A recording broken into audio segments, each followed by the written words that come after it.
Yeah, well, I think I was talking about it earlier. A lot of it's cultural, not just economics. And I think that the position Hillary Clinton, for example, took on abortion, your late-term abortion's fine, federal funding, get rid of the Hyde Amendment, pushed too far. I think a lot of the people came out and voted in Pennsylvania, where I'm from, were pro-lifers. And they just, with all Trump's problems, morally, personally, whatever, they didn't like Hillary's position. I think the party moved too far to the left on cultural issues. Helene, the other interesting fact about the first 100 days is the most popular member of the Democratic Party is not a member.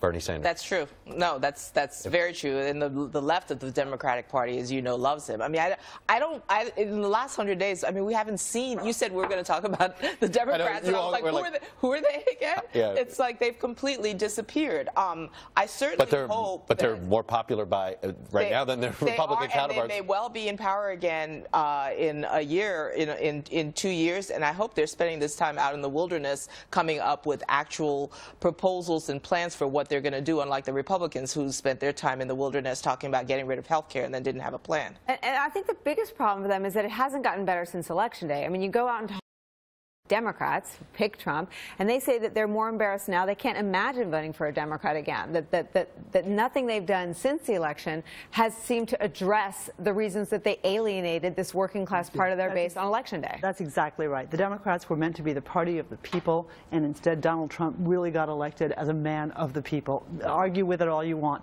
but at the end of the day, they looked like the party of Beyonce. We saw that at the White House Correspondents' Dinner last night. They're the party of Beyonce and Barbara Streisand. Hey, don't knock Beyonce. Yeah, well. No, seriously. The Beehive will come for you.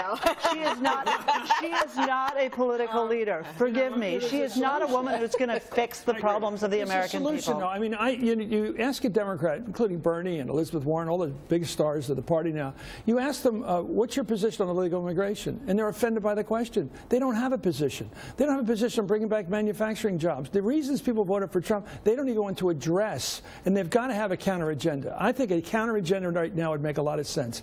You know, they had a good bipartisan bill on immigration, a truly comprehensive bill that had 12 Republicans. Go back to that and say that's where we stand. We're not for throwing people out. We're for a reasonable, enforceable border patrol, and we're for stopping illegal hiring. We're for real things. Instead, they just think running against Trump is their solution. I think it's going to